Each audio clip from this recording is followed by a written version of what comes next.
백만장자의 손엔 땀이 맺혀 있었다. 그는 몰래 가정부를 따라가고 있었다. 몇 주째 저택에서 음식이 조금씩 사라지고 있었고 그 의심이 그를 잠 못 이루게 만들었다. 그날 밤 결국 그는 현장을 덮쳐 그녀를 해고하기로 결심했다. 하지만 함께 지나가는 거리마다 그의 특권적인 삶과 그녀의 현실 사이의 간극이 점점 뚜렷해졌다. 고급 건물들은 허름한 폐건물로 바뀌었고 깨끗한 도로는 어두운 골목길로 이어졌다. 그러다 그녀가 한 집으로 들어가는 것을 보고 그는 깨진 창문 너머로 들여다보았다. 그 순간 그의 심장은 멎을 듯했다. 가정부는 무릎을 꿇고 추위에 떨고 있는 아이를 꼭 안으며 달래고 있었다. 조금만 참자 아들아, 곧 새 약 사줄 수 있을 거야. 그녀는 절망을 꾹 눌러 담은 목소리로 속삭였다.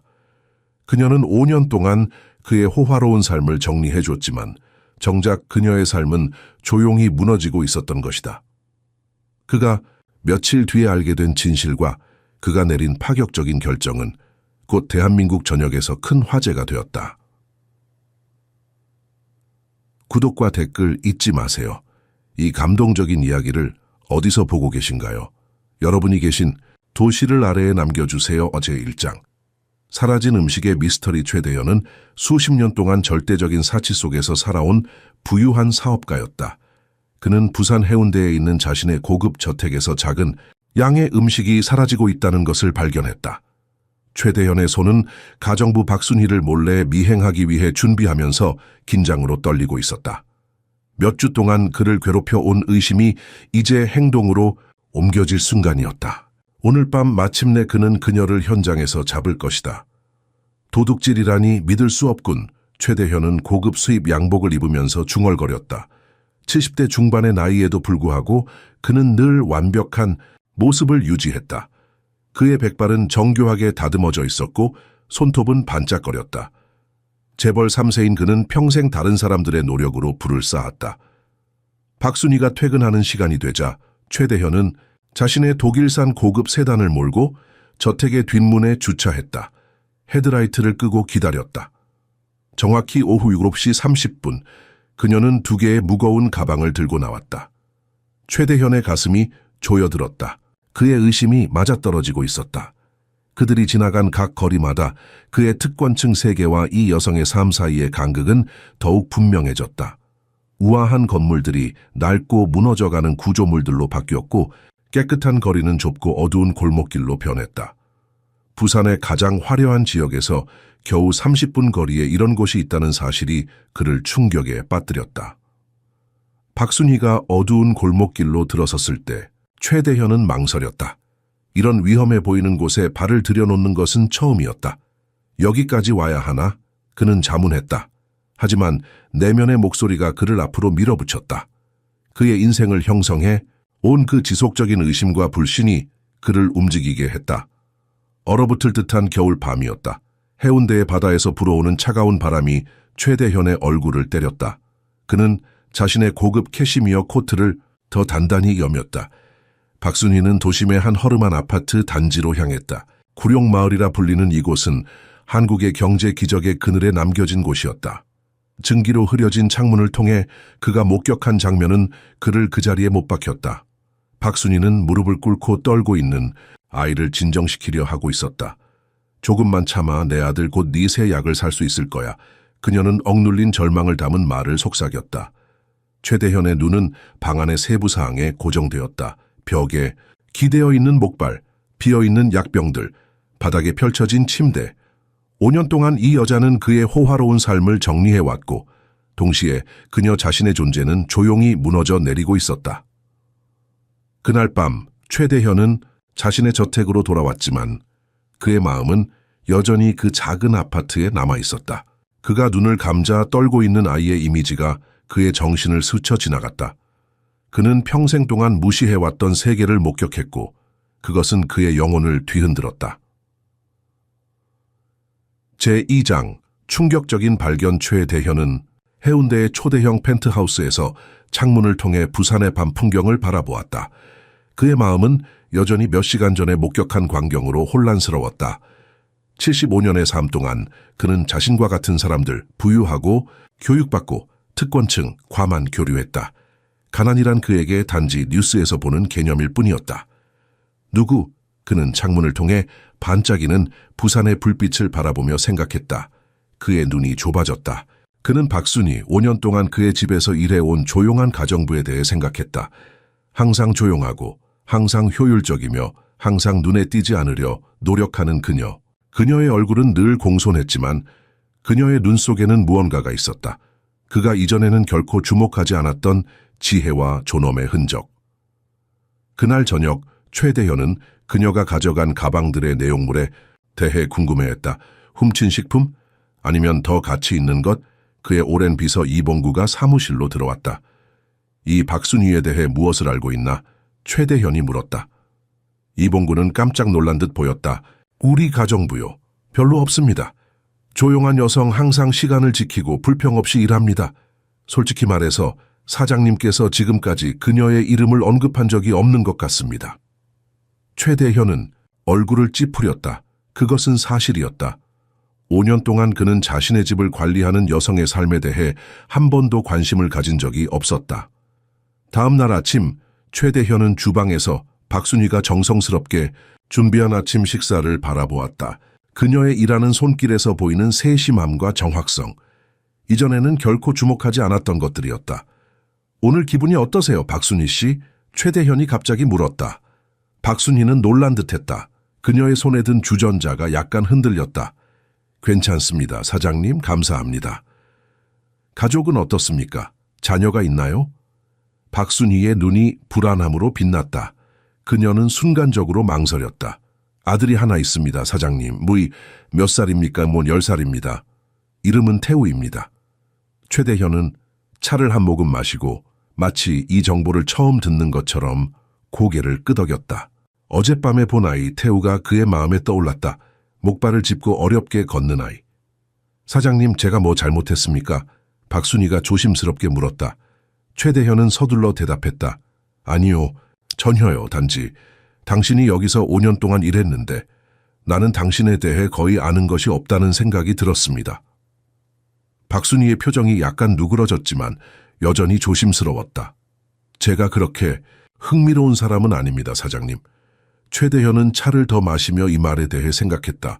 그는 지난밤에 본 것으로 판단하건대 박순희는 아마도 그가 만난 가장 흥미로운 사람일 것이라고 생각했다. 오늘 저녁에는 손님들이 올 것입니다. 회사 중역들입니다. 특별히 성대한 저녁 식사를 준비해 주세요. 그가 말했다. 박순희는 공손하게 고개를 숙였다. 네, 사장님. 최대현은 그녀가 나간 후 창밖을 바라보았다. 그의 눈앞에 펼쳐진 바다와 도시의 화려한 전망이 갑자기 공허하게 느껴졌다. 그의 삶에 대한 새로운 질문이 그의 마음에 떠올랐다. 제3장, 조용한 조사 다음 3주 동안 최대현은 다른 날들에 계속해서 박순희를 미행했다. 여성의 일과는 항상 같았다. 일을 마친 후 그녀는 저택을 떠나 같은 가난한 지역의 여러 집에 음식을 나눠주고 집으로 돌아갔다. 그녀의 검소한 아파트는 그의 펜트하우스의 화장실보다도 작았다. 어느 금요일 저녁, 평소와 다른 일이 일어났다. 음식을 나눠준 후 박순희는 집으로 바로 가지 않고 약국에 들어갔다. 최대현은 바깥에서 기다렸다. 전화를 만지작거리는 척하면서 박순희가 약국에서 나왔을 때 그녀의 얼굴에는 깊은 걱정의 표정이 있었다. 그녀는 작은 약봉지를 들고 있었다. 하지만 그녀의 눈에 담긴 표정이 최대현을 걱정스럽게 했다. 5년 동안 그는 그의 저택에서 일하는 이 여성을 한 번도 이런 모습으로 본 적이 없었다. 그는 그녀를 몰래 집까지 따라갔다. 아파트의 반쯤 열린 창문에 다가가 그는 그의 인생을 완전히 바꿀 대화를 들었다. 엄마, 약 살 수 있었어. 안에서 태우의 걱정스러운 목소리가 들려왔다. 반만 살 수 있었어, 아들아. 박순희가 말했다. 그녀의 목소리가 떨렸다. 약값이 또 올랐어.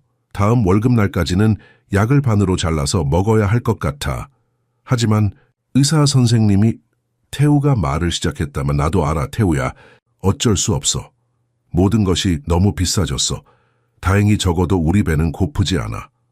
최대현은 자신의 존재의 모든 섬유에서 통증을 느꼈다. 그의 전체 인생관이 지금까지 중요하지 않다고 생각했던 현실들에 의해 흔들리고 있었다. 내일 물리치료 갈 수 있어, 엄마? 태우의 어린 목소리가 물었다. 최대현은 박순희가 대답하기 전에 깊게 숨을 들이마시는 소리를 들을 수 있었다. 그렇게 될 것 같지 않아, 아들아. 이번 달은 조금 어려울 것 같아. 하지만 의사 선생님이 내가 정기적으로 치료받지 않으면 다리가 더 나빠질 수 있다고 했잖아. 알아, 내 아들. 하느님은 위대하셔. 우리는 해결책을 찾을 거야. 태우 목소리의 실망감이 최대현의 가슴을 찢었다. 그는 아이가 어떻게 움직이는지 목발로 고군분투하는 모습을 보았다. 이제 모든 것이 이해되었다. 학교 친구들은 어때? 박순희가 화제를 바꾸려고 물었다. 괜찮아. 하지만 전구가 날 또 절름발이라고 불렀어. 선생님이 그를 꾸짖으셨어. 박순희의 목소리가 떨렸다. 그는 그저 무지한 아이일 뿐이야, 태우야. 너는 그보다 훨씬 더 똑똑하고 훨씬 더 가치 있어. 언젠가 나도 걸을 수 있을까, 엄마? 다른 아이들처럼? 무거운 침묵이 방을 감쌌다. 최대현은 박순희의 대답 불가능이 무엇을 의미하는지 너무나 잘 알고 있었다. 그 순간 직원들을 단지 서비스 제공자로만 보았던 최대현의 가슴은 그가 한 번도 경험해보지 못한 고통으로 가득 찼다. 제4장 마음의 여정. 언젠가 박순희가 마침내 말했다. 그녀의 목소리는 거의 속삭임에 가까웠다. 하느님이 허락하신다면 언젠가. 이제 약 먹고 자자. 내일 일찍 일어나야 해. 최대현은 그날 밤 어떻게 자신의 저택으로 돌아왔는지 기억나지 않았다. 그가 알았던 것은 처음으로 그의 삶에서 그가 다른 사람의 고통을 자신의 고통처럼 느꼈다는 것뿐이었다. 월요일 아침, 최대현은 아침 식사 테이블에서 유독 조용했다. 그는 앞에 놓인 신문을 보는 척했지만 사실은 박순희를 관찰하고 있었다. 그는 전에는 결코 알아채지 못했던 그녀의 움직임 속에 고귀한 위엄, 그 조용한 힘을 본 적이 없었다. 박순희 씨, 그가 갑자기 말했다. 저는 주방에서 일부 음식이 없어지고 있다는 것을 알아챘습니다. 여자는 얼어붙었다. 그녀의 손이 떨렸고 얼굴이 창백해졌다. 사장님, 당신이 밤에 어디로 가는지 알고 있습니다. 최대현이 말했다. 박순희의 눈은 두려움으로 가득 찼다. 일자리를 잃을 수도 있다는 생각, 아들의 약을 살 수 없게 될지도 모른다는 두려움. 죄송합니다. 여자가 말했다. 그녀의 목소리가 떨렸다. 그것은 버려질 음식이었습니다. 제 동네에는 도움이 필요한 사람들이 많습니다. 만약 허락해 주신다면. 최대현은 손을 들었다. 그것은 문제가 아닙니다, 박순희 씨. 오히려 이제부터는 더 많은 음식을 만듭시다. 사실 낭비가 없도록 남은 음식을 더 체계적으로 포장합시다. 박순희의 얼굴에 있던 놀라움은 서서히 감사함으로 바뀌었다. 그녀는 조용히 고개를 숙였다. 감사합니다, 사장님. 그날부터 최대현의 집에 있는 음식의 양은 눈에 띄게 증가했다. 저녁 식사는 더 많은 양으로 계획되기 시작했다. 최대현은 자주 시장에서 추가 식품을 가져와 실수로 샀다며 주방에 두었다. 조용한 행복감이 박순희의 얼굴에 스며들었다. 그녀는 이제 더 많은 이웃들을 도울 수 있었다. 그들은 말없는 합의를 이루었다. 그녀는 매일 저녁 최대현의 저택에서 남은 음식을 가득 담은 가방을 들고 떠났다. 그는 결코 그녀를 막지 않았다. 어느 날 저녁, 최대현이 사무실에서 전화 통화를 하고 있을 때 박순희가 문을 두드렸다. 사장님, 여자가 말했다. 여전히 바닥에서 눈을 떼지 않으면서. 오늘 약간 불안한 일이 있었습니다. 무슨 일입니까, 박순희 씨? 당신 이름으로 전화가 왔습니다. 자신을 탐정이라고 소개한 남자가 동네에서 저에 관해 질문을 했습니다. 최대현의 심장이 빨라졌다. 그렇다. 그는 박순희에 대해 더 많은 정보를 얻기 위해 사립탐정을 고용했지만 그녀가 그것을 알기를 원하지 않았다. 죄송합니다. 그가 진심으로 말했다. 저는 단지 당신을 더 잘 알고 싶었습니다. 박순희의 눈에는 상처받은 표정이 있었다. 왜 저에게 물어보지 않으셨나요? 당신 말이 맞습니다. 최대현이 말했다. 처음으로 직원에게 사과하면서. 그들은 서로를 바라보았다. 최대현은 이 평범한 가정부의 눈에서 그가 결코 본 적 없는 종류의 강인함과 존엄성을 보았다. 그리고 그것이 그를 부끄럽게 했다. 제5장, 점진적 이해탐정의 보고서가 최대현의 책상 위에 놓여 있었고 그 내용은 그를 깊이 동요시켰다. 박순희는 단순한 가정부가 아니었다. 가정에서 일하기 전에 그녀는 한국어 문학으로 석사 학위를 받았고 대학 교수였다. 그녀의 아들 태우는 5살 때 그의 이동성에 영향을 미치는 희귀한 퇴행성 질환으로 진단받았다. 그 질환은 치료가 불가능했다. 단지 그 진행을 늦출 수 있는 비싼 치료만이 있었다.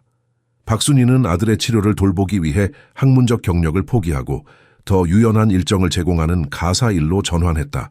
보고서에서 눈에 띄는 또 다른 세부사항은 박순희가 매주 토요일마다 동네 아이들에게 무료로 수업을 제공한다는 것이었다. 한때 그녀는 대학 강의실에서 문학을 가르쳤다. 이제 그녀는 가난한 동네 아이들에게 같은 문학을 가르치고 있었다. 최대현은 박순희를 불렀다. 여자는 사무실에 들어오면서 걱정스러워 보였다. 앉으세요. 최대현이 평소와 달리 부드러운 목소리로 말했다. 박순희는 조심스럽게 앉았다. 무릎 위에 손을 모은 채 취약한 자세로. 당신은 대학 교수였군요. 최대현이 직접적으로 말했다. 박순희의 눈이 커졌고 그 다음 슬픔으로 채워졌다. 네, 그랬습니다. 왜 그만두셨나요? 태우가 아팠어요. 박순희가 말했다. 그녀의 목소리가 떨렸다. 그의 치료는 많은 돈과 시간이 필요했습니다. 대학은 제가 강의 시간을 변경하는 것을 허락하지 않았습니다. 저는 선택을 해야 했습니다. 그리고 당신은 아들을 선택했군요. 어떤 어머니라도 그렇게 할 것입니다. 박순희가 마치 단순한 사실을 진술하는 것처럼 말했다. 그녀의 말은 최대현에게 깊은 인상을 남겼다. 그는 자신의 어머니를 생각했다. 어떻게 그녀가 그의 아버지의 회사가 어려움에 처했을 때 모든 보석을 팔았는지. 당시 그는 너무 어려서 이해하지 못했지만 이제 그는 이해했다. 그날 밤 최대현은 다시 박순희의 동네로 갔다. 이번에는 그녀를 미행하기 위해서가 아니라 그 동네를 더 가까이 알기 위해서였다. 그는 좁은 거리를 걸으며 사람들의 시선이 그에게 쏠리는 것을 느꼈다. 그는 이곳에서 낯선 사람이었다. 그의 고급스러운 옷과 차는 주목을 끌었다. 그의 주변에서 그는 도시의 두 얼굴의 완전한 대비를 볼 수 있었다. 화려한 해운대의 불빛은 단지 멀리 보였고 여기서는 다른 세계였다. 아파트, 건물들은 낡고 부서지기 쉬웠다. 거리는 수리가 필요했다. 하지만 한 지역 학교 앞에 서서 그는 운동장에서 놀고 있는 아이들의 웃음소리를 들었다. 어디서나 똑같은 소리. 최대현은 박순희가 토요일마다 무료 강의를 하는 작은 지역사회센터를 발견했다. 그는 창문을 통해 들여다보았다. 5명의 어린이들이 그녀 주변에 모여 있었고 그들의 눈은 그녀의 말 한마디 한마디에 고정되어 있었다. 그녀는 한국 문학의 고전을 읽고 있었다. 그녀의 목소리는 캐릭터마다 다르게 변했다. 아이들은 완전히 집중하고 있었다. 그중 한 명은 목발을 짚고 있었다. 태우, 그는 알아챘다. 소년의 얼굴에 비친 자부심을 보는 것은 충격적이었다. 여기서 이 작은 교실에서 태우는 더 이상 장애를 가진 아이가 아니었다. 그는 단지 어머니의 지식과 열정을 공유하는 학생이었다. 제6장, 행동 뒤에 숨겨진 진실. 최대현은 지역사회센터를 떠나 어두운 거리로 걸어갔다. 도시의 차가운 겨울 바람이 그의 얼굴을 때렸지만 그는 거의 느끼지 못했다. 그의 마음은 지금까지 그가 본 것들로 가득 차 있었다. 그는 평생 동안 자신의 부와 권력을 당연하게 여겼다. 그의 성공은 그의 아버지와 할아버지의 성공에 기반했다. 그의 손에 굳은 살이 없었다. 그의 의류는 맞춤 제작되었고 그의 식사는 세계적인 요리사들에 의해 준비되었다. 이제 겨우 30분 운전거리에 있는 곳에서 사람들은 음식을 위해 투쟁하고 있었다. 최대현은 부끄러움을 느꼈다. 부끄러움이라는 감정은 그에게 낯설었다. 그는 항상 다른 사람들이 그를 부러워해야 한다고 생각했다. 그는 항상 그 자신의 가치에 대한 확신을 가지고 있었다. 그러나 이제 자신의 이기적인 존재와 박순희의 희생적인 삶을 비교하면서 그는 부끄러웠다. 며칠 후 최대현은 자신의 사무실에서 은행 계좌를 확인하고 있었다. 그의 자산은 어마어마했다. 그는 100살까지 살면서 매일 사치스럽게 소비해도 다 쓸 수 없을 만큼의 돈을 가지고 있었다. 그러나 박순희와 같은 여성은 아이의 약을 사기 위해 고군분투하고 있었다. 어떻게 이런 세상이 공정할 수 있지? 그는 스스로에게 물었다. 그는 결코 그런 질문을 해본 적이 없었다. 다음 날 아침 박순희는 최대현의 아침 식사를 준비하면서 경계하고 있었다. 그녀는 그의 지시에 따라 음식을 더 많이 준비하기 시작했지만 여전히 그의 갑작스러운 관심이 그녀를 불안하게 했다. 내가 어젯밤에 당신의 무료 강의를 봤습니다. 최대현이 갑자기 말했다. 매우 인상적이었습니다. 박순희는 놀란 듯이 그를 바라보았다. 사장님이 저를 미행하셨나요? 아니요, 단지 당신의 이야기가 저를 매료시켰습니다. 그가 정직하게 말했다. 박순희는 말없이 차를 따랐다. 그녀의 손이 약간 떨렸다. 왜 그렇게 하세요? 최대현이 물었다. 이미 하루 종일 일하는데 왜 무료로 아이들을 가르치나요? 박순희는 잠시 생각했다. 저는 아이들이 교육을 통해 미래를 바꿀 수 있다고 믿습니다. 대부분의 아이들은 학원에 갈 여유가 없습니다. 하지만 그것은 당신에게 아무 이득도 주지 않습니다. 모든 것이 이득에 관한 것은 아닙니다, 사장님. 박순희가 부드럽게 말했다. 때로는 우리가 할 수 있는 것을 하는 것이 중요합니다. 제가 가르칠 수 있다면 저는 가르칩니다. 그것이 제가 세상에 기여할 수 있는 방법입니다. 최대현은 그녀의 말을 생각해 보았다. 그는 사업 관련 자선 행사에 기부했지만 그것은 항상 사업적 이득이나 세금 공제를 위한 것이었다. 그는 결코 자신이 무엇을 되돌려 줄 수 있는지 생각해 본 적이 없었다. 오늘 밤에 한 번 더 특별한 손님들이 옵니다. 최대현이 말했다. 추가 음식을 많이 준비해 주세요. 박순희는 고개를 숙였다. 네, 사장님. 그녀가 떠나면서 최대현은 그녀가 얼마나 우아하게 움직이는지 주목했다. 그의 집에서 일하는 사람들 중 그녀만이 진정한 위엄을 가지고 있었다.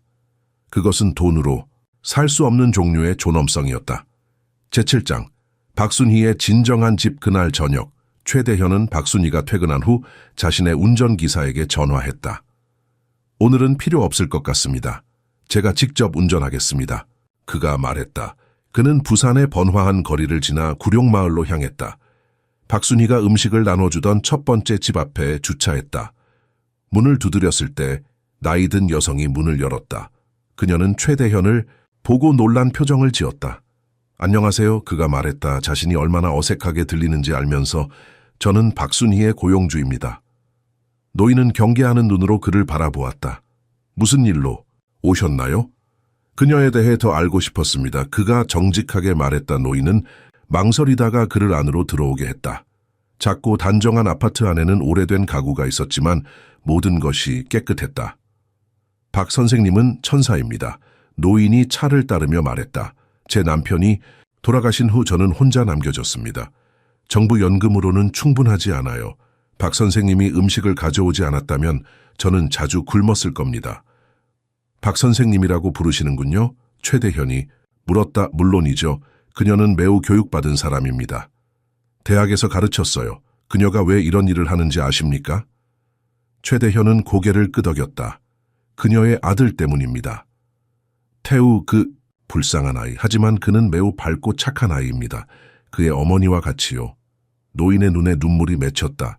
그런 사람들이 그런 일을 겪다니 공정하지 않아요. 그런데 당신과 같은 부자들은. 그녀는 말을 멈추고 놀란 표정을 지었다. 죄송합니다. 실례였습니다. 최대현은 손을 들어 사과를 받아들였다.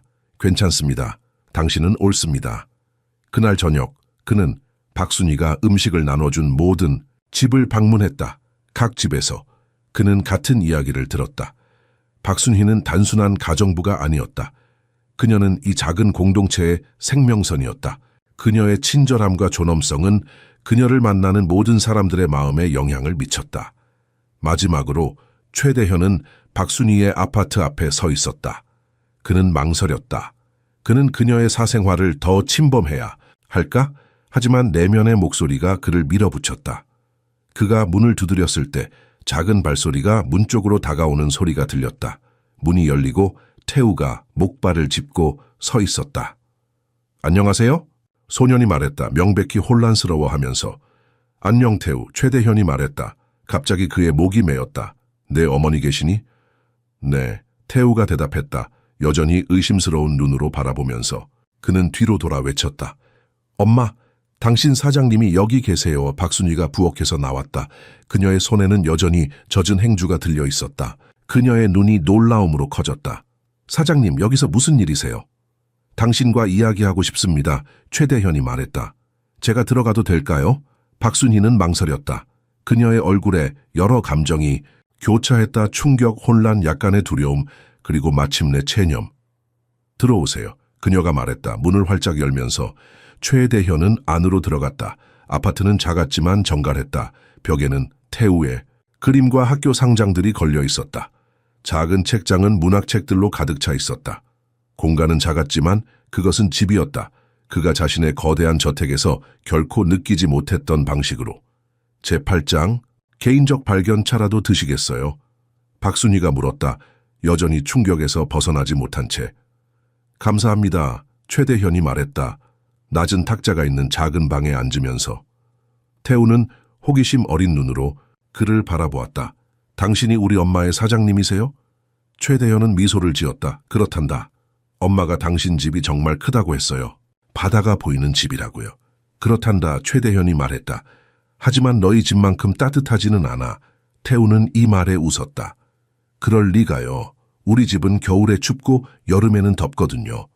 태우야. 박순희가 경고하듯 말했다. 차를 가지고 오면서. 괜찮습니다. 최대현이 말했다. 그는 솔직할 뿐입니다. 박순희는 차를 따랐다. 그녀의 손이 약간 떨렸다. 무슨 일로 오셨나요, 사장님? 최대현은 직접적으로 말했다. 당신의 이웃들을 만났습니다. 그들은 당신에 대해 많은 것을 이야기했습니다. 죄송합니다. 박순희가 말했다. 불안해하며. 제가 당신의 이름을 언급한 적이 있었나요? 그들이 무례하게 행동했나요? 전혀요. 최대현이 말했다. 그들은 당신이 이 지역사회에 얼마나 중요한지 말해주었습니다. 당신은 단순한 가정부가 아닙니다. 박순희 씨. 당신은 선생님이자 보호자이자 많은 사람들에게 생명선입니다. 박순희의 눈에 눈물이 맺혔다. 그녀는 재빨리 그것을 닦아냈다. 그저 제가 할 수 있는 일을 하는 것뿐입니다. 최대현은 태우를 바라보았다. 소녀는 숙제를 하기 위해 작은 책상으로 돌아갔다. 그의 움직임은 힘들었지만 그의 결의는 분명했다. 어떤 질병인가요? 최대현이 조용히 물었다. 희귀한 근육질환입니다. 박순희가 같은 작은 목소리로 대답했다. 유전적인 것입니다. 제 남편도 같은 질환으로 고통받았습니다. 그는 태우가 3살 때 돌아가셨습니다. 그리고 치료법은요? 박순희는 고개를 저었다. 없습니다. 단지 그 진행을 늦출 수 있는 치료만 있을 뿐입니다. 고통을 줄이고 근육 기능을 최대한 유지하는 것이 목표입니다. 하지만 그 치료는 비쌉니다. 얼마나 비싼가요? 박순희는 직접적으로 그를 바라보았다. 제 월급의 70%가 그의 약과 치료에 들어갑니다. 하지만 그것도 충분하지 않습니다. 최대현은 깊이 숨을 들이마셨다. 그는 수십억 원을 투자 결정에 순식간에 사용했다. 그는 고급 시계를 구매하는데 박순희의 연간 급여보다 더 많은 돈을 썼다. 그리고 여기 이 여성은 아들의 약을 사기 위해 고군분투하고 있었다. 제가 도울 수 있게 해주십시오. 그가 말했다. 박순희의 얼굴이 굳어졌다. 그것이 당신이 여기 온 이유입니까? 자선을 베풀기 위해서요? 아니요, 최대현이 말했다. 저는 당신에게서 배우고 싶습니다. 박순희는 혼란스러워 보였다. 저에게서요? 무엇을요? 인간으로서 어떻게 살아야 하는지요? 그가 솔직하게 말했다. 내 인생의 75년 동안 나는 한 번도 당신처럼 살아본 적이 없습니다. 당신은 그토록 적은 것을 가지고도 그토록 많이 줍니다. 당신은 자신의 학문적 경력을 포기했지만 여전히 가르칩니다. 당신은 고통 속에서도 존엄성을 유지합니다. 어떻게 그렇게 할 수 있는지 저는 이해하지 못합니다. 박순희는 한동안 그를 바라보았다. 마침내 그녀는 부드럽게 말했다. 인생은 단지 얻는 것에 관한 것이 아닙니다, 사장님. 그것은 주는 것, 사랑하는 것, 다른 사람들과 연결되는 것에 관한 것입니다. 제 아들은 저에게 매일 그것을 상기시켜 줍니다. 최대현의 눈에 눈물이 맺혔다. 이 작은 아파트에서 이 소박한 여성으로부터 그는 자신의 호화로운 저택과 부유한 친구들에게서 결코 배우지 못했던 것을 배우고 있었다. 제9장. 피할 수 없는 대면. 그들의 대화는 늦은 밤까지 이어졌다. 최대현은 박순희의 이야기를 들었다. 어떻게 그녀가 전남 시골의 작은 마을에서 자라 열심히 공부하여 서울대학교에 입학했는지, 어떻게 그녀가 남편을 만나 사랑에 빠졌는지, 그리고 어떻게 그의 질병이 그들의 삶을 바꾸어 놓았는지. 그는 좋은 사람이었습니다. 박순희가 말했다. 그녀의 눈에 슬픔과 자부심이 함께 빛났다. 그가 아플 때도 그는 항상 다른 사람들을 먼저 생각했습니다. 그는 태우에게 끝까지 강한 모습을 보여주었습니다. 태우는 소파에서 잠들었다. 최대현은 소년의 평화로운 얼굴을 바라보았다. 이런 어려움 속에서도 이 아이는 사랑받고 있었다. 그리고 그것이 모든 차이를 만들었다. 제가 가봐야 할 것 같습니다. 최대현이 말했다. 일어서면서. 너무 늦게까지 방해해서 죄송합니다. 괜찮습니다. 박순희가 말했다. 그를 문까지 배웅하면서 박순희 씨, 최대현이 문에서 말했다. 제가 정말로 도움을 드리고 싶습니다. 자선이 아닙니다. 그냥 옳은 일입니다. 박순희는 한동안 그를 바라보았다. 그녀의 눈에는 읽기 어려운 감정이 있었다. 사장님, 당신은 좋은 사람입니다. 하지만 당신의 세계와 제 세계는 너무 다릅니다. 당신이 하루나 이틀 우리의 삶을 들여다보는 것은 쉽습니다. 하지만 이것은 우리의 현실입니다. 매일, 매 순간. 제가 이해할 수 없다는 말씀이군요. 최대현이 말했다. 아니요, 박순희가 말했다. 당신이 이해하려 노력한다는 것은 알고 있습니다. 그것만으로도 대부분의 사람들보다 더 많이 하고 계십니다. 하지만 우리는 자선이 아니라 공정함이 필요합니다. 그 말은 최대현의 가슴을 찔렀다. 그는 고개를 숙였다. 알겠습니다. 좋은 밤 되세요, 박순희 씨. 그날 밤 최대현은 그의 커다란 침대에 누워 천장을 바라보았다. 그의 침실은 박순희의 전체 아파트보다 컸다. 그의 옷장에는 그가 평생 입을 수 있는 것보다 더 많은 옷들이 있었다.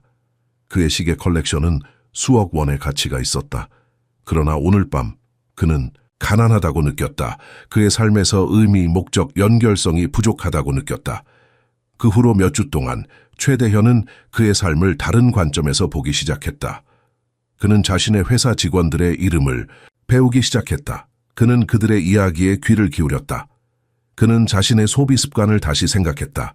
그가 추가 음식을 준비하도록 지시했을 때 박순희는 조용히 미소 지었다. 그들은 말없는 동맹을 맺었다. 어느 저녁 최대현이 그의 사무실에서 전화 통화를 마치고 있을 때 이봉구가 서둘러 들어왔다. 사장님, 박순희 씨에게서 급한 전화가 왔습니다. 그녀가 오늘 일을 못 나온다고 합니다. 그녀의 아들이 아프다고 합니다. 최대현의 가슴이 조여들었다. 심각한가요? 그녀는 병원에 있다고 합니다. 아들이 발작을 일으켰다고 합니다.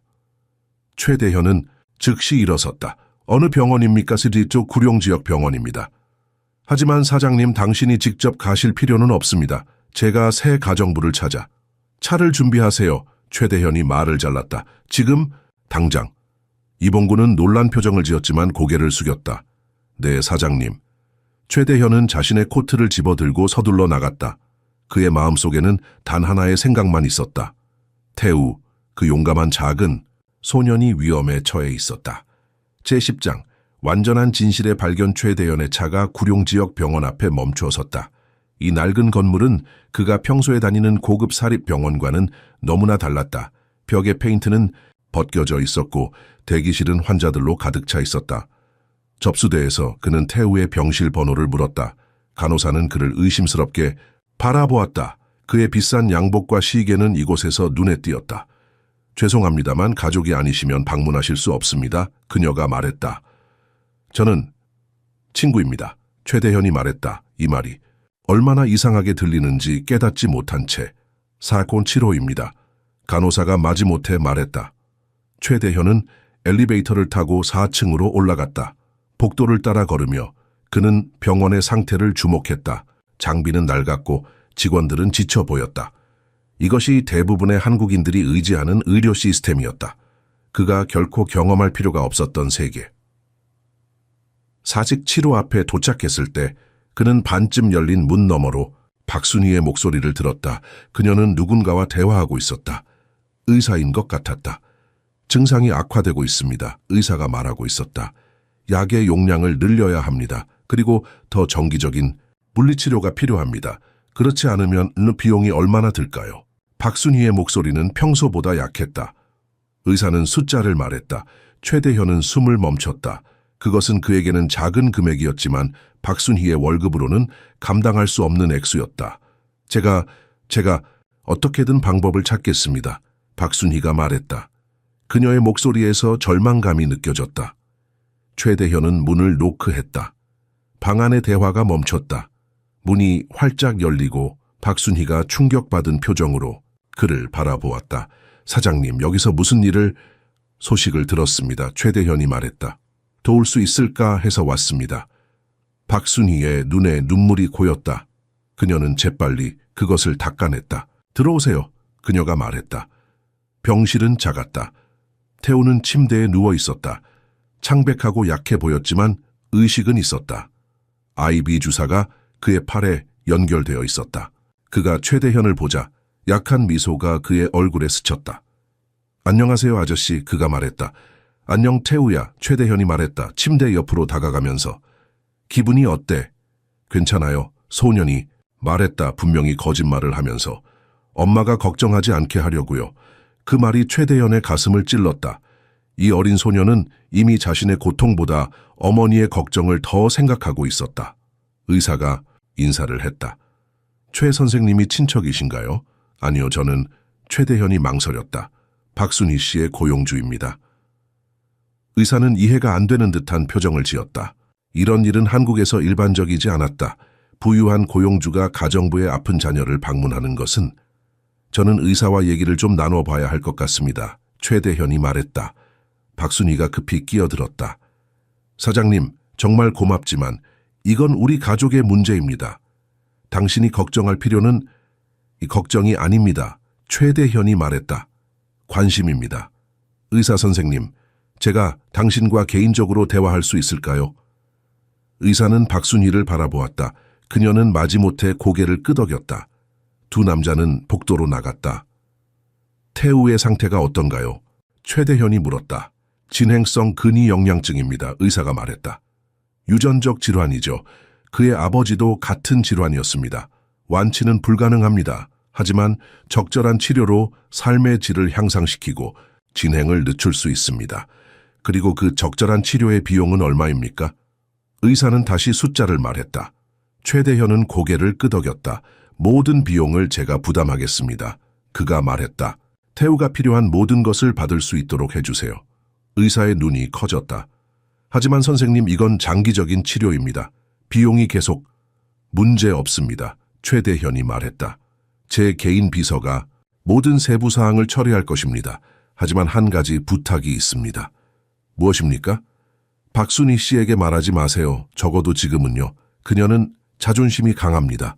제11장, 불가피한 직면. 의사가 떠난 후 최대현은 깊은 숨을 들이마시고 병실로 돌아갔다.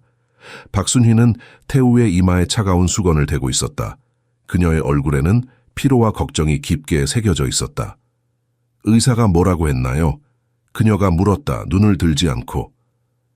좋은 의사 같습니다. 최대현이 대답했다. 의도적으로 모호하게. 그는 태우가 좋은 치료를 받고 있다고 말했습니다. 박순희는 눈을 들어 그를 바라보았다. 그녀의 눈에는 불신이 있었다. 사장님, 왜 여기 오셨어요? 정말로요? 최대현은 창가로 걸어가 바깥의 부산 도시를 바라보았다. 멀리서 그는 해운대의 고급 아파트 단지들을 볼 수 있었다. 그가 살고 있는 세계. 그런데 여기 겨우 몇 킬로미터 떨어진 곳에서 완전히 다른 현실이 펼쳐지고 있었다. 저는 내 인생의 대부분을 다른 사람들에게 무관심하게 살았습니다. 그가 마침내 말했다. 재부는 제가 창출한 것이 아닙니다. 그것은 제 할아버지와 아버지로부터 상속받은 것입니다. 그들은 저에게 사업을 경영하는 방법을 가르쳤지만 사람들을 돌보는 방법은 가르치지 않았습니다. 그는 돌아서서 박순희를 바라보았다. 당신을 만나기 전까지 저는 제 주변 사람들의 삶에 대해 생각해 본 적이 없었습니다. 당신이 어떻게 살고 있는지, 어떤 어려움에 직면하고 있는지 저는 배우고 있습니다. 그리고 지금 저는 돕고 싶습니다. 자선이요? 박순희가 말했다. 그녀의 목소리에는 날카로움이 있었다. 아니요, 그 최대현이 말했다. 정의입니다. 이 말에 박순희의 눈에 뜻밖의 눈물이 고였다. 그녀는 고개를 돌려 태우를 바라보았다. 그는 이제 약의 효과로 잠들어 있었다. 제 아들이 태어났을 때 그녀가 부드럽게 말했다. 저는 그에게 세상의 모든 것을 주고 싶었습니다. 저는 그가 훌륭한 교육을 받고 건강하게 자라고 행복한 삶을 살기를 꿈꿨습니다.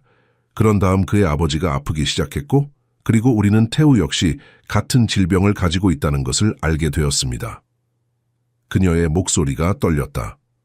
그의 아버지의 마지막 말은 내 아들을 돌봐줘였습니다. 그리고 저는 약속했습니다. 하지만 요즘에는 저는 제가 실패하고 있는 것 같습니다.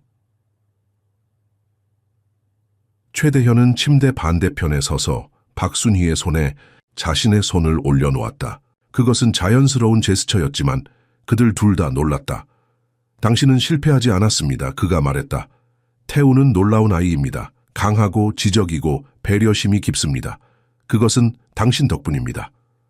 박순희는 고개를 들어 그를 바라보았다. 처음으로 그들은 고용주와 직원이 아닌 그저 두 사람으로서 서로를 바라보았다. 제가 도울 수 있게 해주십시오. 최대현이 다시 말했다. 이것은 자선이 아닙니다. 이것은 인간이 되는 것입니다. 오랜 침묵이 이어졌다. 태우의 부드러운 숨소리만이 방을 채웠다. 마침내 박순희가 고개를 끄덕였다. 하지만 한 가지 조건이 있습니다. 그녀가 말했다. 제 존엄성을 존중해 주십시오. 저는 동정이나 연민의 대상이 아닙니다. 저는 그저 제 아들이 최선의 기회를 갖기를 원합니다. 약속합니다. 최대현이 말했다. 그 순간 간호사가 병실로 들어왔다. 태우의 검사 결과가 나왔습니다. 그녀가 말했다. 의사 선생님이 지금 두 분을 만나고 싶어 하십니다. 박순희와 최대현은 서로를 바라보았다. 둘 다 갑자기 두려워졌다. 좋은 소식이 아닐 수도 있다는 암묵적인 이해가 그들 사이에 흘렀다. 제12장 상호 이해 의사의 사무실은 작고 소박했다. 벽에는 의과대학 졸업장과 가족 사진이 걸려 있었다. 정성호 의사는 40대 중반으로 보였고 친절한 눈과 피곤한 얼굴을 가지고 있었다. 앉으세요. 그가 말했다. 두 사람에게 의자를 가리키며 박순희는 불안하게 앉았다. 그녀의 손은 무릎 위에서 꼭 쥐고 있었다. 최대현은 그녀 옆에 앉았다. 그들 사이에 형성된 새로운 유대감을 느끼며 태우의 상태가 우리가 생각했던 것보다 더 심각합니다. 정 의사가 바로 본론으로 들어갔다. 그의 근육 퇴화가 빠르게 진행되고 있습니다. 현재의 치료는 더 이상 충분하지 않습니다. 박순희의 얼굴이 창백해졌다. 무슨 뜻이죠? 좋은 소식은 정 의사가 계속했다. 새로운 치료법이 있다는 것입니다. 서울대학교 병원에서 개발된 줄기세포 치료입니다. 아직 실험 단계이지만 태우와 같은 환자들에게 유망한 결과를 보여주고 있습니다. 비용은요? 박순희가 물었다. 이미 답을 두려워하며. 정 의사는 숫자를 말했다. 최대현은 박순희가 숨을 멈추는 것을 들었다. 그것은 그녀의 연간 급여의 3배에 달하는 금액이었다. 보험이 그녀가 시작했다. 실험적 치료라서 보험이 적용되지 않습니다. 정 의사가 말했다. 유감스러운 표정으로 차의 방 안에 침묵이 내려앉았다. 박순희의 눈에서 희망이 사라지는 것을 보는 것은 견딜 수 없었다. 그 치료를 진행합시다. 최대현이 말했다. 망설임 없이. 박순희가 충격 속에서 그를 바라보았다. 사장님, 제가 비용을 부담하겠습니다. 그가 말했다. 그의 눈은 그녀의 눈을 바라보았다. 제발 이것을 받아들이세요. 저는 갚을 수 없습니다. 그녀가 말했다. 그녀의 목소리는 거의 들리지 않을 정도로 작았다. 갚을 필요 없습니다. 최대현이 말했다. 이것은 대출이 아닙니다. 이것은 우정입니다. 정 의사는 놀란 표정으로 그들을 번갈아 바라보았다. 그는 분명히 이런 상황을 전에 본 적이 없었다. 의사 선생님, 최대현이 말했다. 태우를 위한 최선의 치료를 준비해 주십시오. 비용에 대해서는 걱정하지 마세요. 알겠습니다. 정 의사가 말했다. 서울대 병원에 연락해서 태우를 의뢰하겠습니다.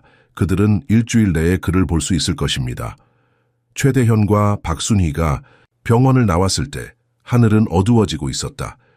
겨울 저녁의 차가운 공기가 그들의 얼굴을 때렸다. 최대현의 운전기사가 병원 앞에서 기다리고 있었다.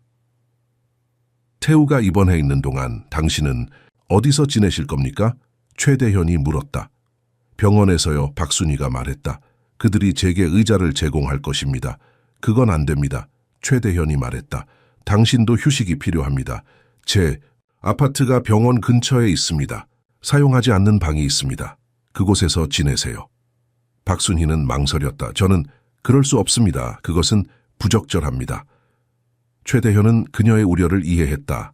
한국 사회에서 특히 그들의 세대에서 미혼 남녀가 같은 공간에 머무는 것은 문제가 될 수 있었다. 그렇다면 그가 말했다. 제가 호텔 방을 예약해 드리겠습니다. 병원 바로 건너편에 있는 곳으로요. 박순희는 다시 망설였다. 그러나 그녀의 피로가 승리했다. 감사합니다. 그녀가 마침내 말했다. 내일 아침에 태우와 함께 서울로 갈 준비를 하세요. 최대현이 말했다. 저는 모든 것을 준비하겠습니다. 왜 이렇게 하시는 거죠? 박순희가 물었다. 진실로 이해하지 못하면서. 최대현은 잠시 생각했다. 아마도 제 인생에서 처음으로 저는 올바른 일을 하고 있는 것 같습니다. 그리고 그것이 좋게 느껴집니다. 제13장, 과거의 발견 다음 날 아침, 최대현은 태우의 전학 절차를 도왔다. 그는 자신의 영향력을 이용하여 서울대학교 병원의 최고 의료진이 소년을 맡도록 했다. 모든 것이 놀라울 정도로 빠르게 진행되었다. 부와 권력이 가져다주는 혜택 중 하나였다. 병원 행정실에서 서류를 작성하는 동안 최대현은 박순희에게 질문했다. 어떻게 교수직을 그만두게 되었는지 자세히 말해주시겠어요? 박순희는 잠시 침묵했다. 펜을 들고 있던 손이 멈췄다. 제 남편 윤재호는 한국문학 교수였습니다. 그녀가 마침내 말했다. 우리는 대학원에서 만났어요. 그는 천재였습니다. 밝고 열정적이고 꿈으로 가득 찬 사람이었죠. 우리는 태우가 태어나기 전 5년 동안 함께 행복하게 살았습니다. 그녀의 눈이 먼 곳을 바라보았다. 과거를 회상하면서.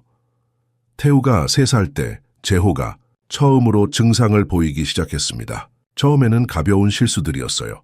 계단에서 헛디디거나 물건을 떨어뜨리거나 그러다 점점 악화되었죠. 진단은 우리를 충격에 빠뜨렸습니다. 진행성 근위영양증, 치료법 없음, 단지 느린 죽음만이 있을 뿐. 그녀는 깊은 숨을 들이마셨다. 대학은 처음에는 이해심이 있었습니다. 그들은 재회계 휴직을 제안했어요.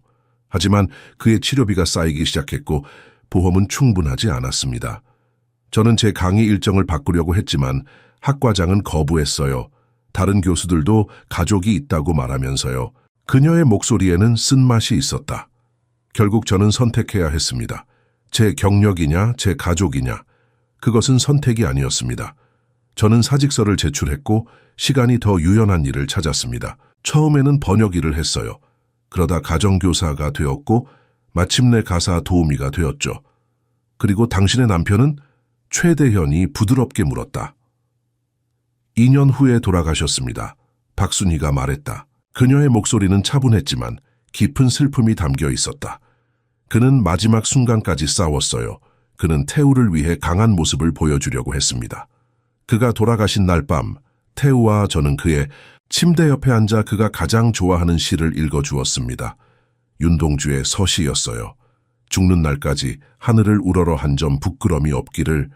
최대현이 인용했다. 박순희가 놀란 표정으로 그를 바라보았다. 시를 읽으십니까? 젊었을 때 조금요. 그가 미소 지었다. 오래 전 일이죠. 그들은 서류 작성을 마쳤다. 밖에서 구급차가 태우를 서울로 이송할 준비가 되어 있었다.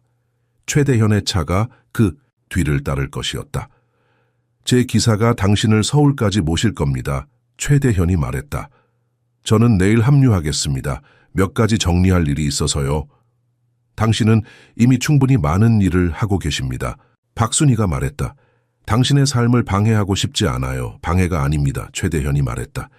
저는 관여하고 싶습니다. 그는 자신이 그 말을 진심으로 의미한다는 것을 깨달았다. 75년 동안 그는 다른 사람들의 삶과 고통에 무관심했다. 이제 그는 변화하고 있었다. 그들이 작별 인사를 나누었을 때 최대현은 박순희의 손을 잡았다. 그것은 단순한 제스처였지만 그들 사이에 형성된 새로운 연결을 상징했다. 내일 서울에서 뵙겠습니다. 그가 말했다. 감사합니다. 박순희가 말했다. 이번에는 진심으로. 모든 것에 대해서요. 구급차가 떠난 후 최대현은 오랫동안 그 자리에 서 있었다. 그는 자신의 인생에서 처음으로 진정한 목적을 느꼈다. 모든 그의 부와 권력이 마침내 의미 있는 것을 위해 사용되고 있었다. 제14장 존엄성의 인식. 최대현은 부산으로 돌아와 자신의 저택에 들어섰다. 갑자기 이 거대한 공간이 텅 비고 불필요하게 느껴졌다. 15개의 방, 수영장, 영화관, 와인 저장고. 그리고 이 모든 것이 한 사람을 위한 것이었다. 이봉구, 그가 불렀다. 비서가 즉시 나타났다. 네, 사장님? 회사 변호사를 불러주세요. 그리고 내 재정 고문도요. 오늘 저녁에 그들을 만나고 싶습니다. 무슨 일이신지 물어봐도 될까요, 사장님? 이봉구가 조심스럽게 물었다. 변화의 시간입니다. 이봉구 씨, 최대현이 말했다. 오랫동안 지연된 변화의 시간입니다. 그날 저녁 최대현은 3시간 동안 법률 및 재정팀과 회의를 했다. 그들이 떠났을 때 그의 계획은 확정되었다. 그는 서재에 앉아 오래된 가족 앨범을 펼쳤다. 사진들이 그의 인생을 보여주었다. 독재 시대에 재벌 제국을 건설한 그의 할아버지, 60년대와 70년대에 그것을 확장한 그의 아버지, 그리고 마침내 그 자신, 그저 상속받은 것을 관리했을 뿐인 사람. 그는 결코 진정한 어려움을 경험한 적이 없었다. 그는 결코 생존을 위해 투쟁할 필요가 없었다. 한 사진이 그의 주의를 끌었다. 그의 어머니였다. 젊고 아름다웠을 때의 모습. 그녀의 눈에는 그가 거의 잊고 있었던 온화함이 있었다. 그녀는 항상 하인들을 친절하게 대했다. 그들도 우리처럼 가족이 있단다, 대현아. 그녀가 말했던 것을 기억했다. 최대현은 그 사진을 오랫동안 바라보았다. 그의 어머니는 16년 전에 돌아가셨다. 그녀가 지금 그를 볼 수 있다면 무슨 생각을 할까? 다음 날 아침 최대현은 서울로 출발했다. 운전하는 동안 그는 박순희와 태우에 대해 생각했다. 그들의 용기, 그들의 존엄성, 그들의 사랑. 그는 이제 무엇을 해야 할지 정확히 알고 있었다. 서울대학교 병원은 최신식 건물이었다. 부산의 지역 병원과는 완전히 달랐다. 최고의 의사들, 최신 장비, 깨끗한 시설. 최대현은 태우가 입원한 병실을 찾았다. 문을 열었을 때 그는 태우가 침대에 앉아 책을 읽고 있는 것을 보았다. 박순희는 창가에 서 있었다. 서울의 전망을 바라보면서. 그들은 둘 다 그가 들어오자 돌아보았다. 최 아저씨, 태우가 환하게 웃었다. 안녕 태우야, 최대현이 미소 지었다. 어떻게 지내니? 훨씬 좋아요, 소년이 말했다. 의사 선생님들이 정말 친절해요. 그들이 내일 치료를 시작한대요. 훌륭하구나, 최대현이 말했다. 소년의 침대 옆으로 다가가면서. 그는 박순희에게 고개를 끄덕였다. 잘 지내셨어요, 키네? 그녀가 말했다. 호텔은 너무 좋습니다. 사실 너무 좋아서 저는 거의 불편하게 느껴진다고요. 최대현이 그녀의 문장을 마무리했다. 익숙해지실 겁니다. 그는 태우에게 선물 가방을 건넸다. 소년이 그것을 열자 최신형 태블릿이 나왔다. 와! 태우가 숨을 들이켰다. 이게 저를 위한 거예요, 에스카? 물론이지. 최대현이 말했다. 네가 여기 있는 동안 공부하고 게임하는 데 도움이 될 거야. 엄마, 봐요. 태우가 흥분해서 외쳤다. 박순희는 미소를 지었지만 최대현은 그녀의 눈에 있는 걱정을 볼 수 있었다. 그것은 그들이 사적으로 이야기해야 할 시간이라는 신호였다. 태우야, 내 어머니와 잠시 이야기해도 될까? 그가 물었다. 곧 돌아올게. 태우는 이미 새 태블릿에 푹 빠져 있었다. 네, 물론이요. 그가 말했다. 고개도 들지 않고. 최대현과 박순희는 복도로 나갔다. 그들 앞에 놓인 대화는 그들의 삶을 영원히 바꿀 것이었다. 제15장 의학적 위기병원 복도에 서서 최대현은 깊이 숨을 들이마셨다. 그가 하려는 말은 심사숙고 끝에 나온 것이었다. 박순희 씨, 제가 무언가를 제안하고 싶습니다. 하지만 먼저 제 이야기를 들어주세요. 그는 창가로 걸어가 서울의 스카이라인을 바라보았다. 저는 제 인생 대부분을 혼자 살았습니다. 결혼한 적이 없고 자녀도 없습니다. 제 재산은 상당합니다. 그리고 저는 늘 그것을 당연하게 여겼습니다. 박순희는 조용히 듣고 있었다. 그녀의 눈은 그의 얼굴에 고정되어 있었다. 어제 저는 재단을 설립했습니다. 태우 재단입니다. 희귀 질환을 가진 아이들을 위한 재단이죠. 저는 제 재산의 상당 부분을 그곳에 기부했습니다. 박순희의 눈이 놀라움으로 커졌다. 사장님, 아직 끝나지 않았습니다. 최대현이 말했다. 저는 또한 구룡마을에 지역사회 센터를 건립할 계획입니다. 무료 교육, 의료 서비스, 식량 지원을 제공할 것입니다. 그리고 저는 당신이 그것을 운영해 주셨으면 합니다. 박순희는 말문이 막혔다. 저요? 하지만 당신은 완벽한 사람입니다. 최대현이 말했다. 당신은 그 지역사회를 알고 그들의 필요를 이해합니다. 당신은 교육과 배려심을 가지고 있습니다. 당신은 그들의 존엄성을 존중합니다.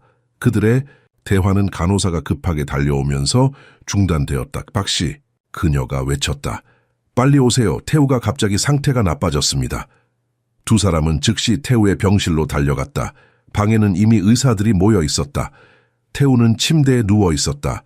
그의 얼굴은 창백했고 몸은 경련을 일으키고 있었다. 모니터에 연결된 알람이 울리고 있었다. 무슨 일이에요? 박순희가 공포에 질려 물었다. 약물 반응입니다. 주치의가 말했다. 태우의 활력 징후를 확인하면서 때때로 이런 일이 일어납니다. 우리는 그를 안정시켜야 합니다. 박순희는 아들의 손을 잡았다. 눈물이 그녀의 뺨을 타고 흘러내렸다. 태우야, 엄마가 여기 있어. 괜찮을 거야. 최대현은 뒤로 물러섰다. 의료진에게 공간을 제공하면서 그는 이런 상황에서 자신이 얼마나 무력한지 느꼈다. 그의 모든 돈과 영향력에도 불구하고 그는 이 순간 아무것도 할 수 없었다. 몇 분이 지났다. 의사들이 약을 투여하고 태우의 상태를 모니터링했다. 천천히 그의 경련이 멈추고 호흡이 안정되었다. 그가 반응하고 있습니다. 의사가 말했다. 이제 괜찮을 것 같습니다. 박순희는 안도의 한숨을 내쉬었다. 그녀는 여전히 아들의 손을 꼭 잡고 있었다. 마치 그를 현실에 묶어두려는 것처럼. 이것은 정상인가요? 최대현이 의사에게 물었다. 실험적 치료에서는 예상치 못한 반응이 있을 수 있습니다. 의사가 설명했다. 하지만 우리는 이제 그의 약물 용량을 조정할 것입니다. 태우는 강한 아이입니다. 그는 이겨낼 것입니다. 의사들이 떠난 후 최대현은 침대 옆에 의자에 앉은 박순희 옆에 서 있었다. 그녀는 완전히 지쳐 보였다. 정신적으로나 육체적으로. 집에 가서 쉬세요. 그가 부드럽게 말했다. 제가 여기 있을게요. 박순희는 고개를 저었다. 못 떠나요. 제가 여기 있어야 해요. 당신이 쓰러지면 태우에게 도움이 되지 않습니다. 최대현이 이성적으로 말했다. 몇 시간만 쉬세요. 저는 한 발짝도 움직이지 않고 여기 있을 것을 약속합니다.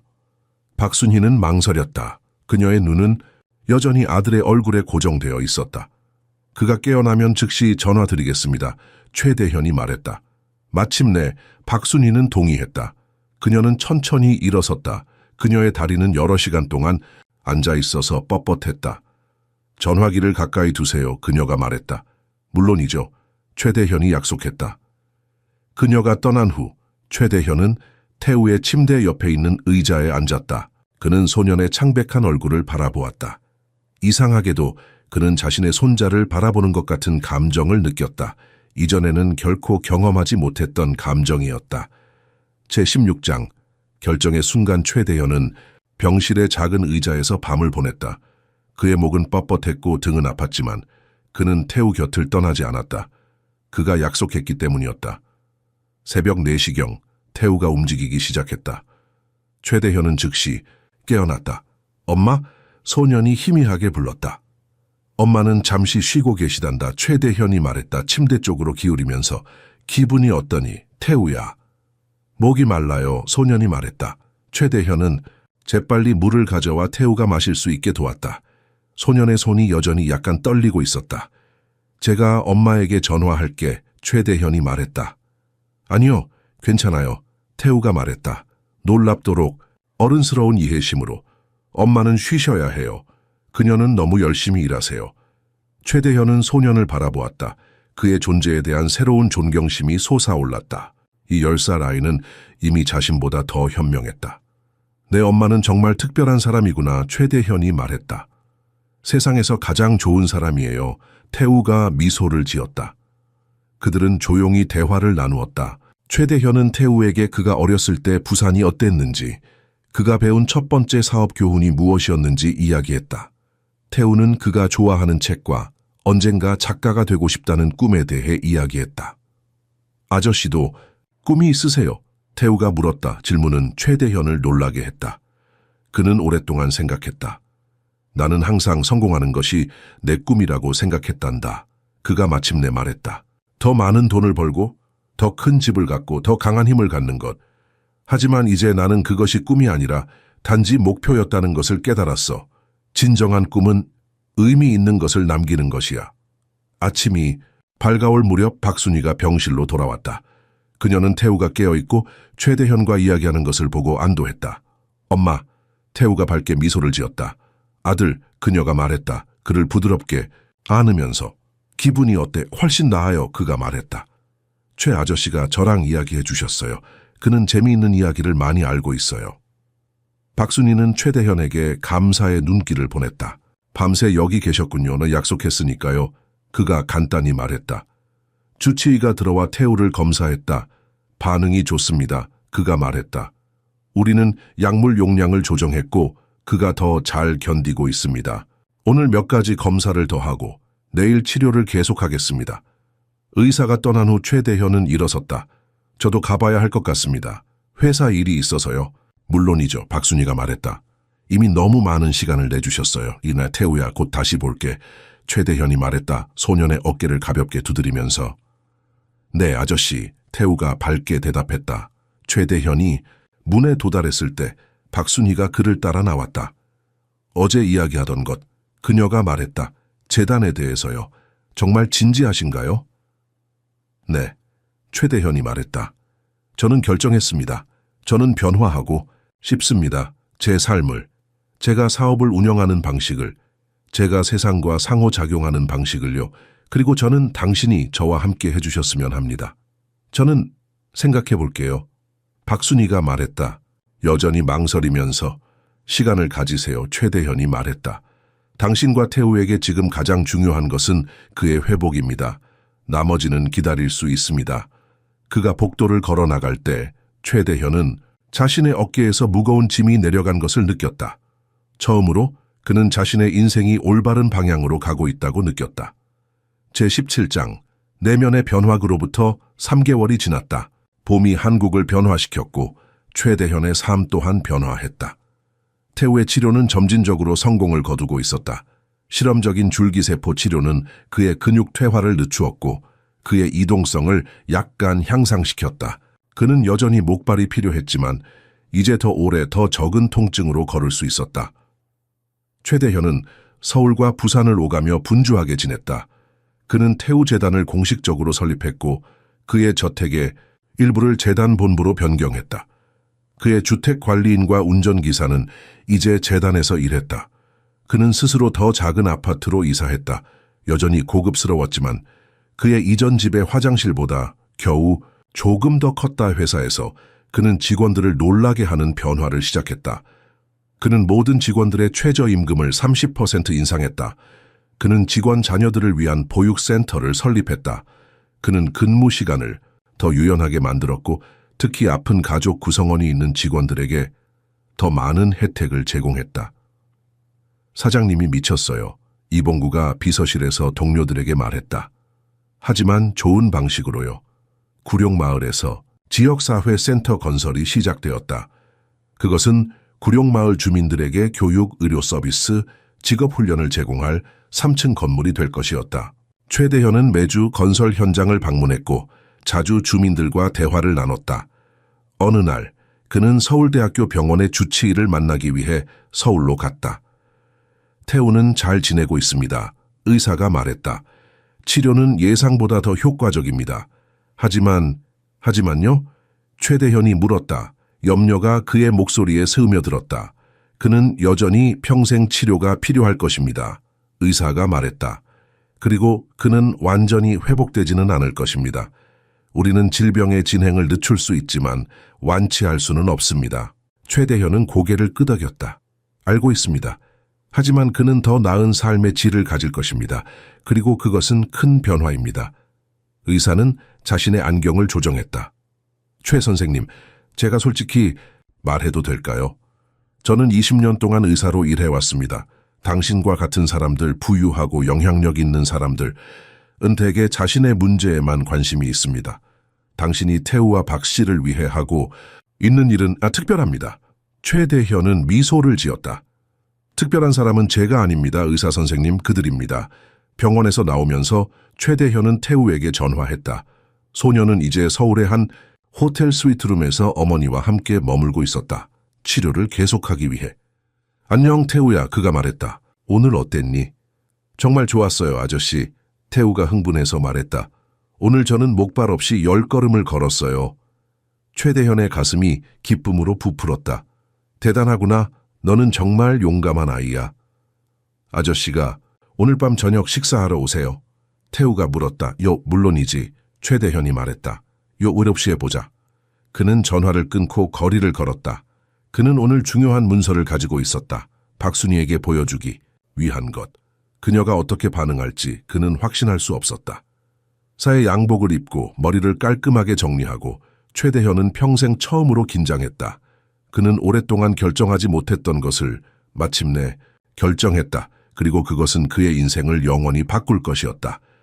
제18장 사랑의 인정. 최대현은 호텔 레스토랑에 도착했다. 태우와 박순희는 이미 창가 테이블에 앉아 있었다. 태우는 새 옷을 입고 있었고 그의 머리는 깔끔하게 빗어 넘겨져 있었다. 박순희는 단순하지만 우아한 원피스를 입고 있었다. 최대현이 전에는 본 적 없는 모습이었다. 최 아저씨, 태우가 기쁘게 외쳤다. 그를 보자마자 소녀는 조심스럽게 일어서서 그를 향해 몇 걸음 떼었다. 의자를 지지대로 사용하면서. 앉아 태우야. 최대현이 말했다. 소년의 용기에 감동하면서. 네가 얼마나 잘하고 있는지 보니 기쁘구나.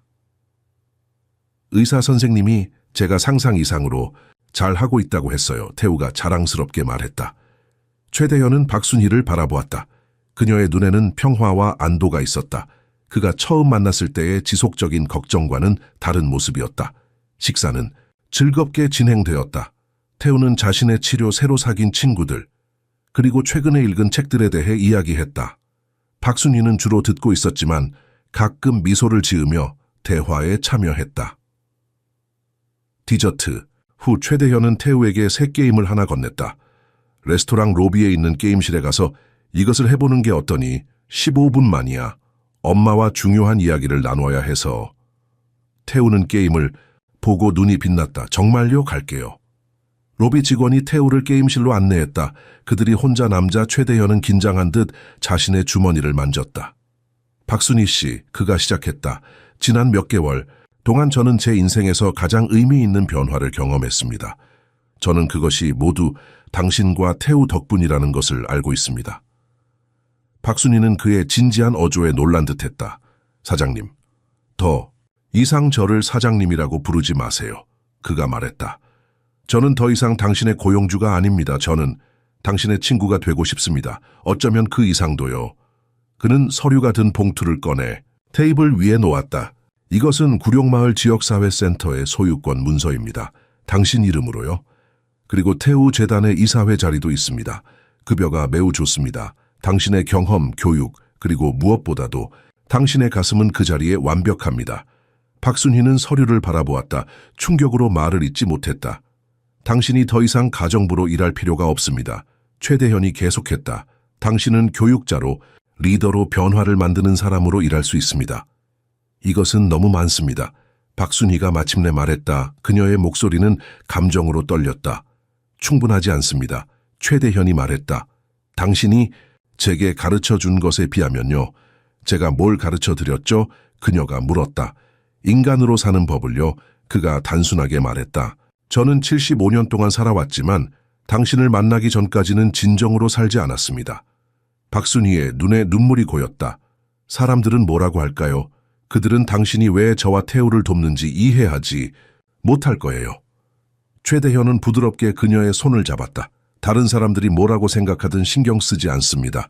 저는 오직 우리가 어떻게 느끼는지에만 신경 씁니다. 그리고 저는 당신에 대한 제 감정이 단순한 친절이나 존경 이상이라는 것을 알게 되었습니다. 방 안에 깊은 침묵이 내려앉았다. 그들은 서로의 눈을 바라보았다. 수십 년의 문화적 기대, 계급 차이, 그리고 사회적 규범이 그들 사이에 놓여 있었다. 제가 거절한다면 어떻게 될까요? 박순희가 마침내 물었다. 그렇다면 저는 여전히 태우의 치료를 지원할 것입니다. 최대현이 말했다. 그리고 당신이 원하는 어떤 직업이든 찾도록 도울 것입니다.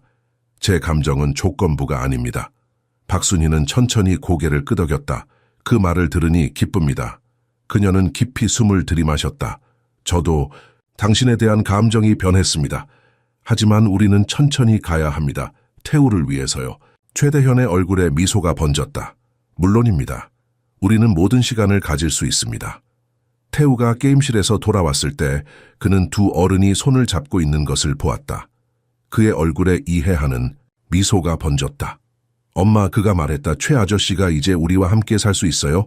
박순이는 웃음을 터뜨렸다. 눈물과 기쁨이 섞인 소리였다. 최대현도 웃었다. 그의 마음은 한 번도 느껴보지 못한 기쁨으로 가득 찼다. 아직은 아니란다, 태우야, 박순이가 말했다. 하지만 언젠가는 그럴지도 모르지. 그들은 함께 레스토랑을 나섰다. 태우는 그들 사이에서 천천히 걸었다. 봄, 저녁의 따뜻한 공기가 그들을 감쌌다. 그들 앞에 새로운 삶이 펼쳐지고 있었다. 희망, 존엄성, 그리고 무엇보다도 사랑으로 가득 찬 삶.